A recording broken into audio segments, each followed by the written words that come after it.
posting so much about Jaden Ivey that I was like, okay, all right, let me check this guy out. And he was unbelievable. I think my initial thoughts on Jaden Ivey is this guy is going to be so much better than what you saw from him last year, which if you think about it is kind of insane contextually because he was pretty good last year.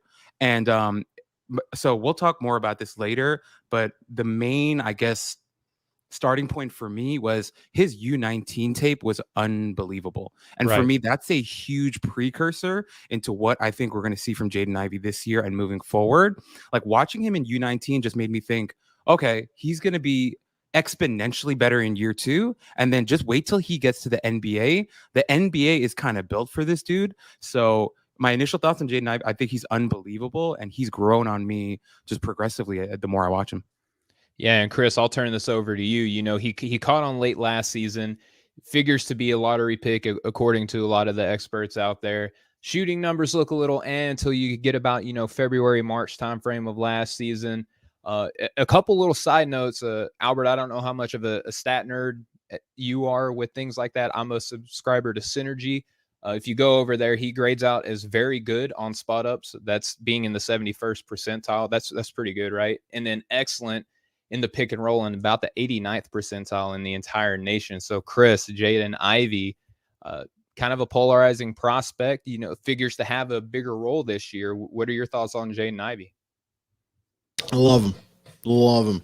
Like Albert mentioned, Simon was the one who during the season he would always post videos, and it was more than, and literally Simon is, and shout out to Simon, he's really great at all the draft stuff, but it was Jaden Ivey. We saw a lot of the videos he was posting of it, and I was like, okay, I need to watch more. And then he's one of those guys, and we mentioned this a lot, right? And I talk about this a lot.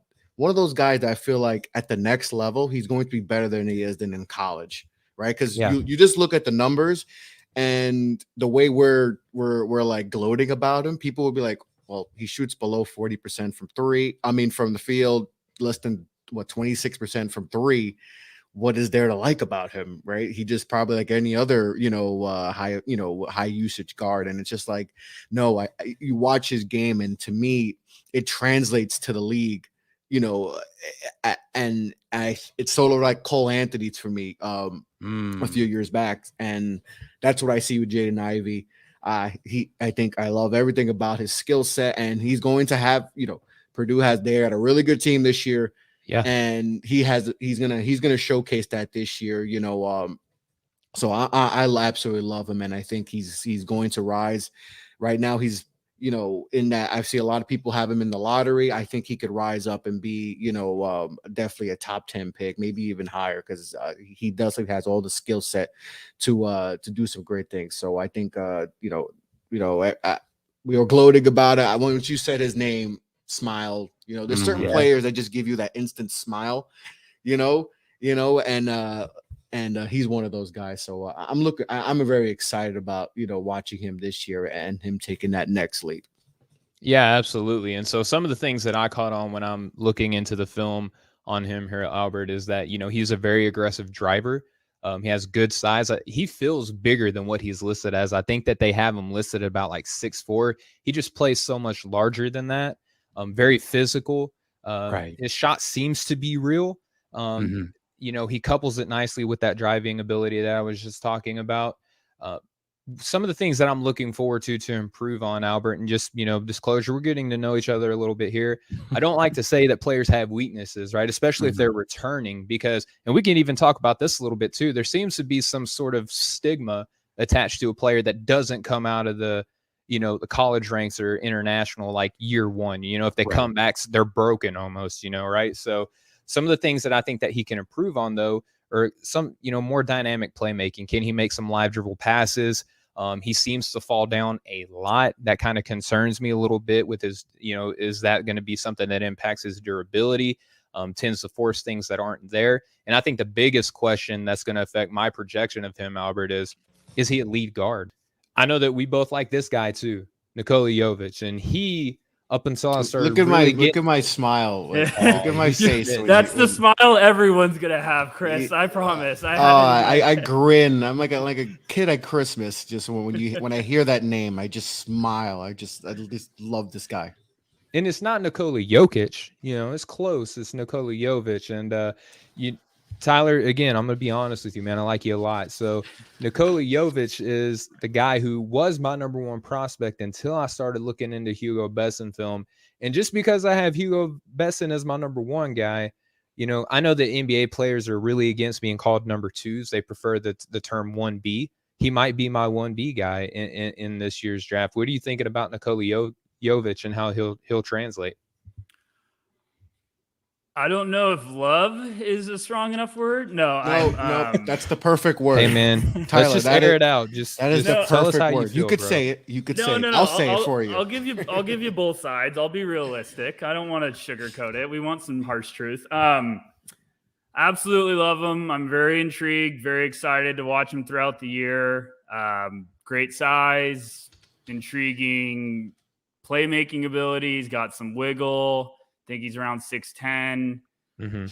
Just sees the floor well, kind of knows what to do, and he's aggressive and playing in a really good competition with Mega. Serbians are monsters. Yes. I will say that again. Serbians are vicious monsters. Something about that cold weather environment. If you can, it's nice there. I've been there. It's great. Tough. No, It's very tough. fun city. But no, Serbians just, I don't know how to explain it. They just have that mentality. And if Chris wants to say New York mentality, that is Serbian mentality. It's on a different level. There's New York. They don't mess with Serbs. They're nasty. They practice hard. They work hard. I mean, they're everything you want.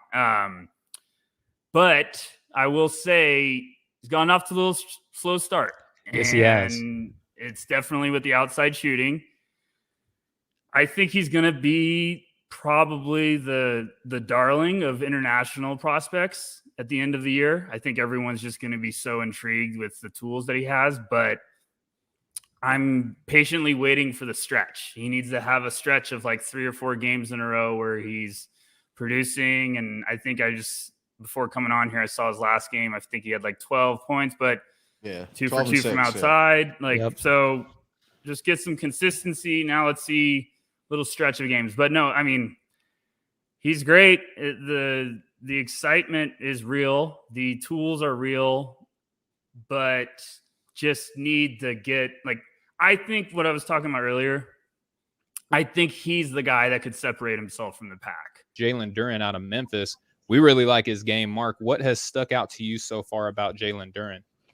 Yeah, he's been tough for me to evaluate in some ways because I don't have priors on a lot of guys, but I did watch like a decent amount of Montverde and IMG last year. So I got to watch Jalen Duren play quite a bit.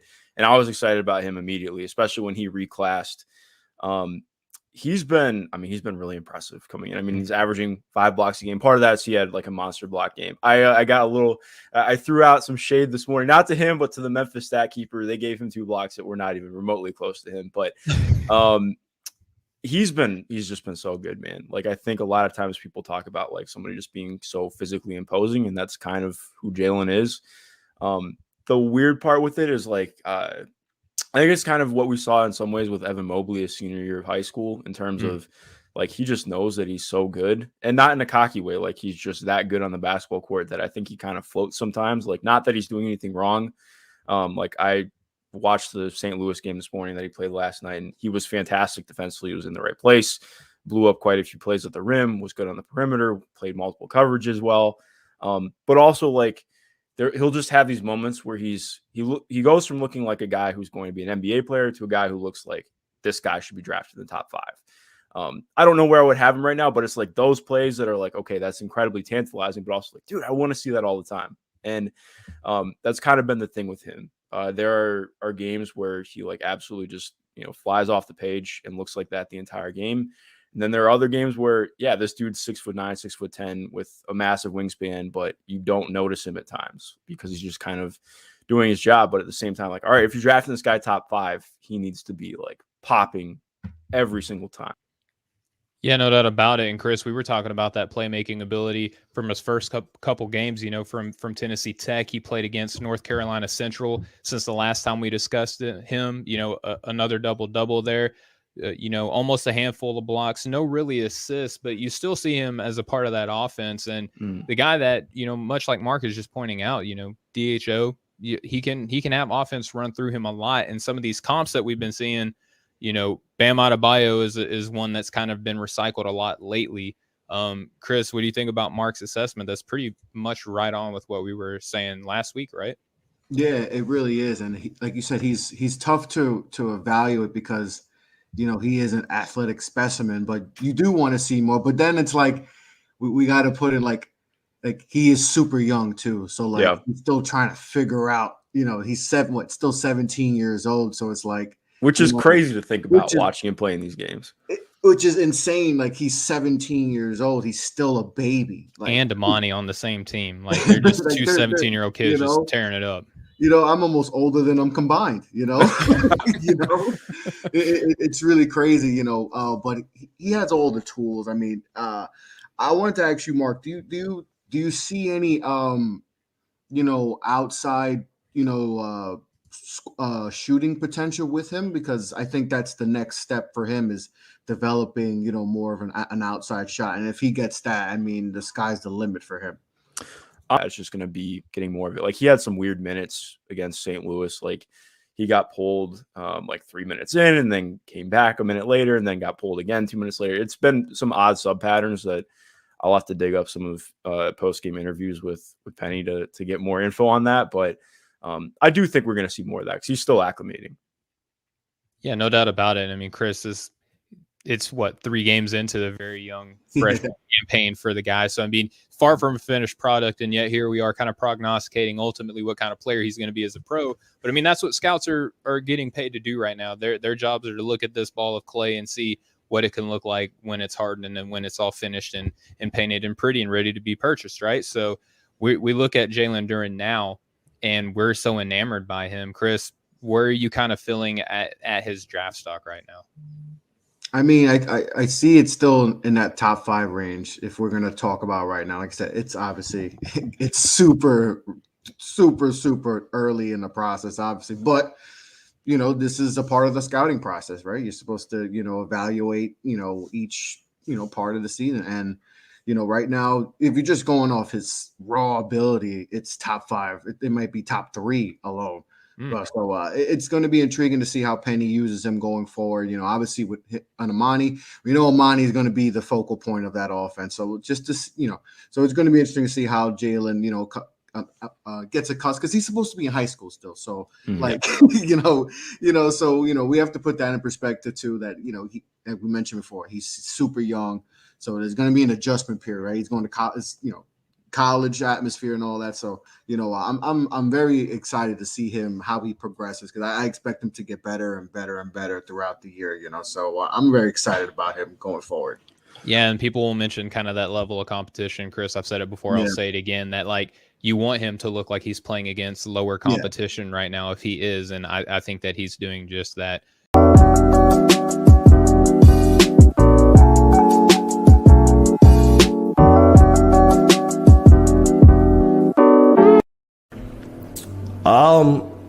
Health. We'll come back healthy, and we'll have our team that had the same expectations of winning the division this year. We'll have that next year. That's what I base it off of. We bring Dak back. Everybody, our offensive line's back healthy. Our defensive line is healthy. Like you said, we made some adjustments as a defensive coordinator with Dan Quinn. Underrated hire for a move. We draft well, like always. So I think with drafting well again, making the adjustments we made on the coaching staff, and everybody come back healthy would be why I would say we should be favored going into next year, barring any team making a big move. I think, with the draft well, coming back healthy, offensive line back, top 5 to 7 O-line, that would be why we would win the division.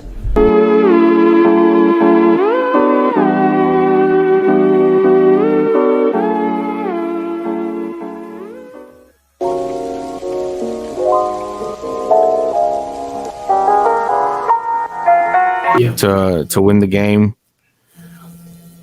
we had the Giants had that drop pass when William Jackson.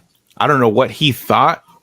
You have to think that he thought he had help over the top because he made no effort to turn and run with him. I don't know. So I'm definitely, I know when the on Game Pass they come out the all 22. That's the play I'm definitely looking at because I don't know if he thought Landon Collins was supposed to help. I don't know. That's the only thing that makes sense because I can't comprehend. Of course, I was never an NFL corner, but I can't comprehend watching somebody run and just let him run by. Luckily, he dropped it. Yeah. So nobody was there. Not even close. Correct. So And first, before we move on, I really got to talk about this. For just give me like 2 minutes. Bear with me. I finally beat Daniel Jones. As a Tar Heel fan, him being from Duke, and then him winning 4 straight games against us, the exorcism is over. Like, you know how like a weight is lifted off my shoulder, off my Carolina shoulders, and my wife.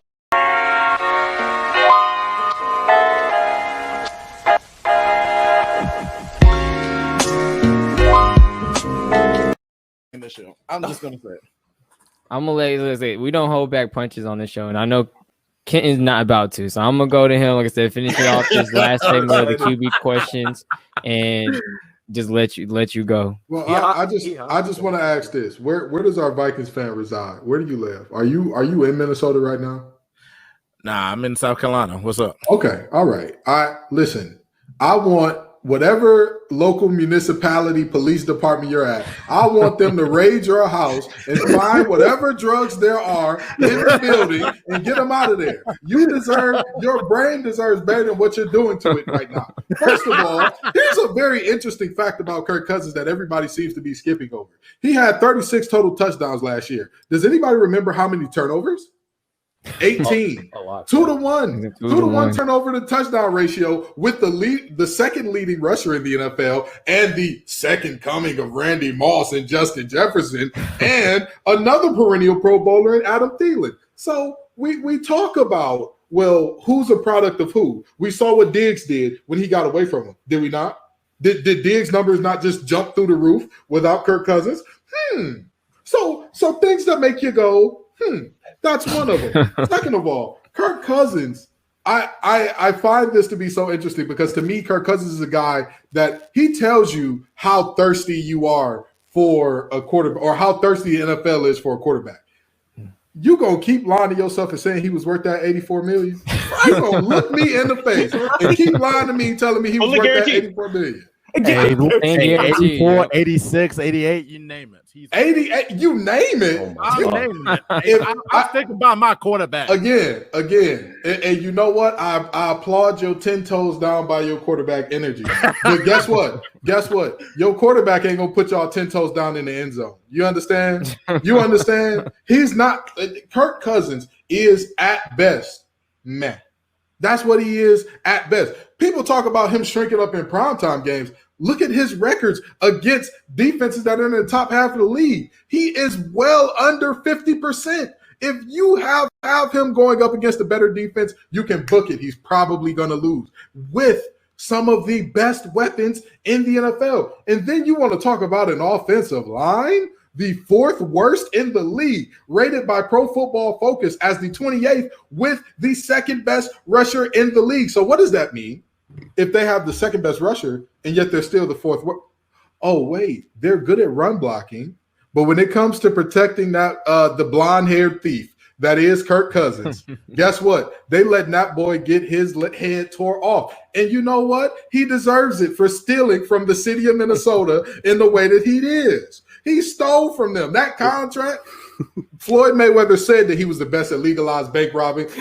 Ladies and gentlemen, I present to you Kirk Cousins. I introduce to some and present to others Kirk Cousins. This man almost got $100 million. Let me let you in on his best season before he got there, right? With Washington, he threw for almost 5,000 yards. And yet and still somehow he had 29 touchdowns, up against 15 turnovers. Still 2-1. But that was his best season. Even at his peak, every time you're going to get, all right, now if he get a 4-touchdown game, you can count on 2 picks coming on the back end of it. That's his ceiling? And you pay him nearly $100 million?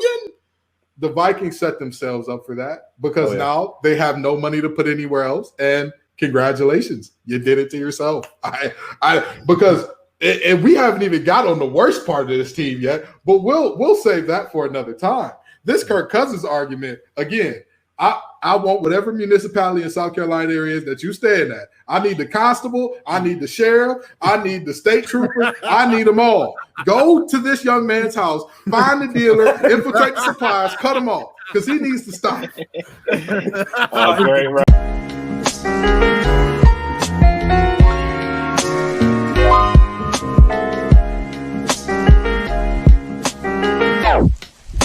So if Carson comes out and he proves me wrong, and he is a bum and he stinks, and he's a bum and he stinks, and we'll address the situation there, and we'll address whatever the situation means at that point in time. And if he comes out and he's great, we'll address that situation then. We'll talk about it then. But I'm done talking about Carson Wentz and this Colts situation. I'm done. I'm over it. I'm done. I'm going to let the season play out. I'm going to let Carson do his thing, and I'm done talking about it. And if I talk about it, y'all can clip this part. You can tag me on it on Twitter. You can send it to me on Instagram, Facebook, whatever, and say, I thought you said you were done. I'll come up and address this and say I'm sorry. But I'm done talking about it because I'm over it on the podcast, because I say it in private, but I may regret saying this out loud on the podcast, but I'm going to say it anyways. For everyone sleeping on Carson Wentz, go ahead. Grab your pillow, grab your blanket, take a big old nap, sleep on the Colts, sleep on Carson Wentz, and we'll see how it works out for you. Go ahead. That's all I got to say.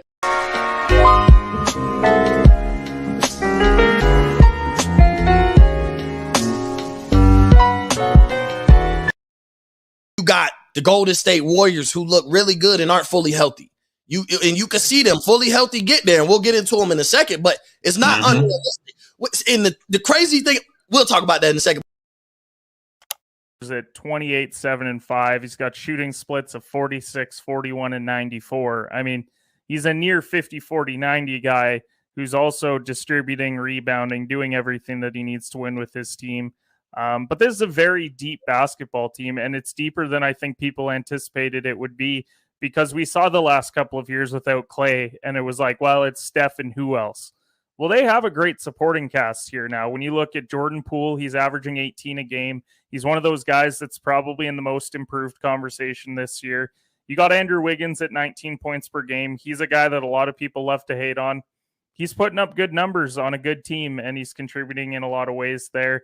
You've got Draymond Green. I mean, he's their defensive anchor. Having him out there with these guys, I think the numbers don't truly show the impact that he has for Golden State, because I think they're a vastly different basketball team if they don't have Draymond Green.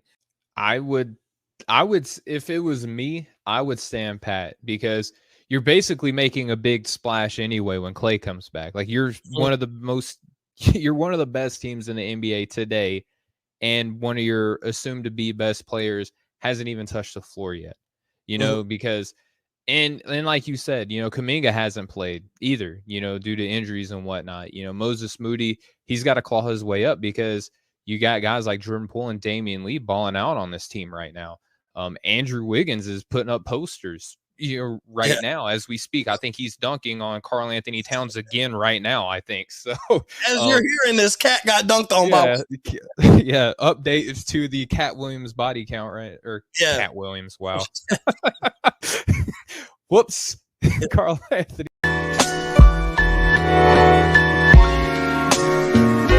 The Lakers linked up.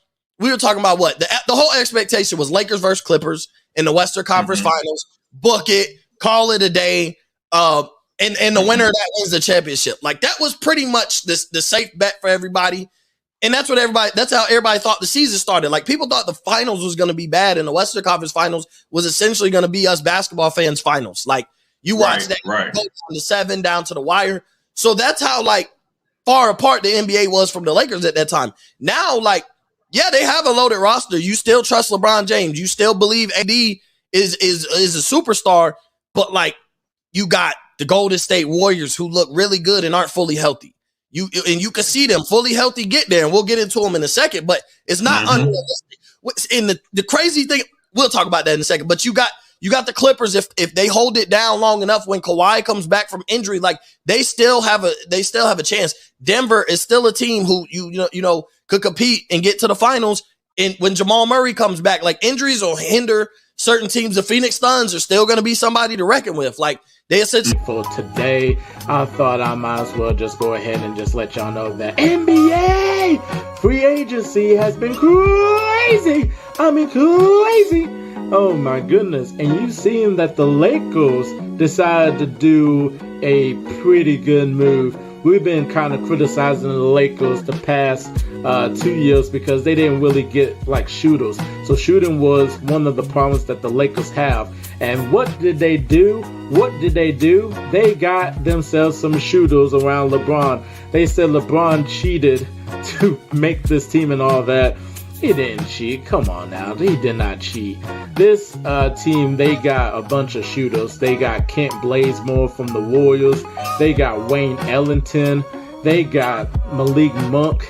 They got Kendrick Nunn. They got Trevor Ariza, who can shoot the basketball too as well.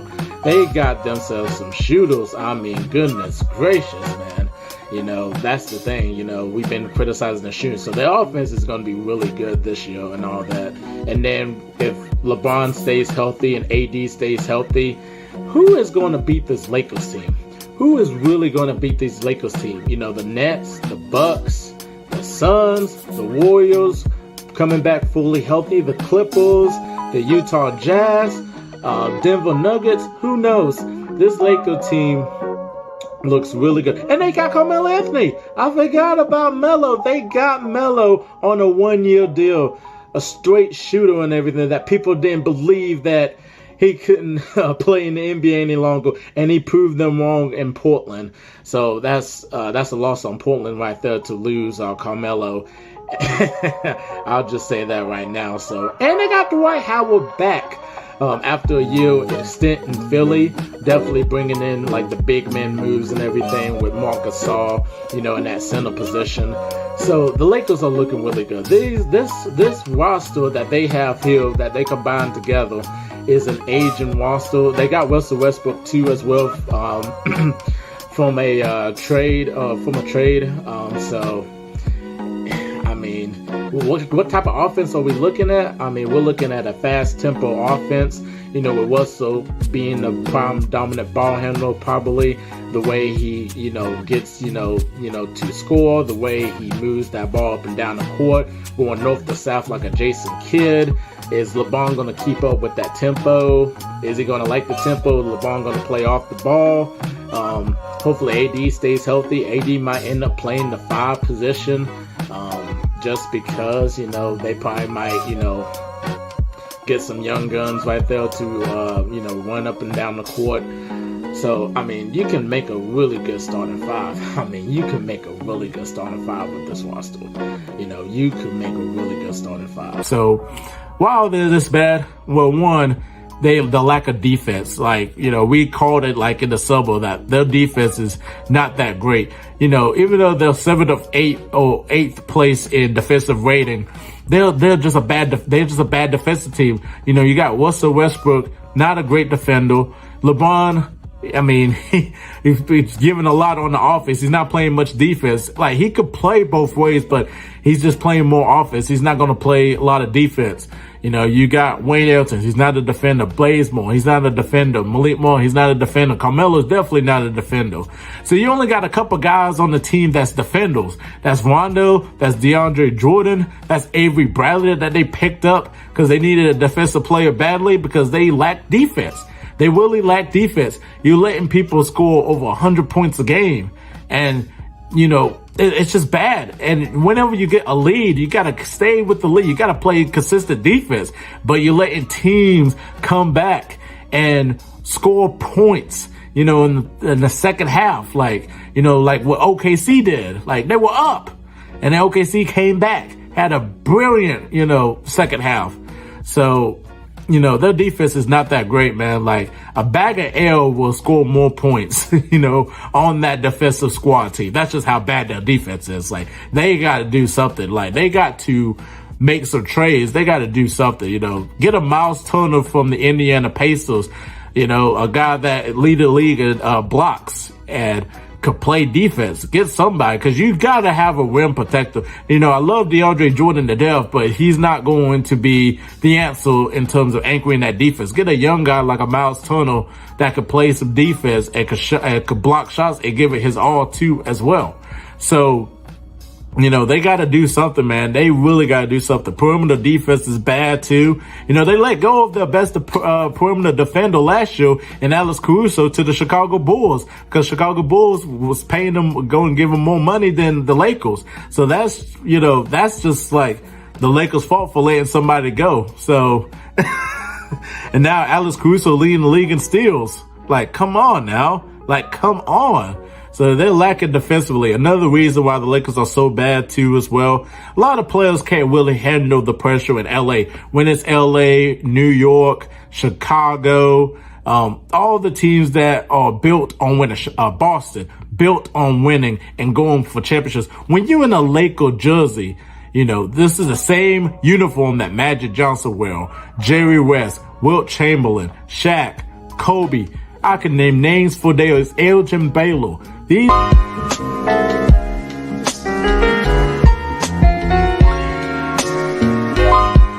So, you know, I from my generation grew up on Mike and the Mad Dog. You know, that was it. That was the start of sports radio here in New York. And as a kid, I would always listen to them and going back and forth and the arguments. And you could feel that passion just through the airwaves. The fans would call in and, you know, they would celebrate a victory or they would lament over a loss and just go back and forth with the host. So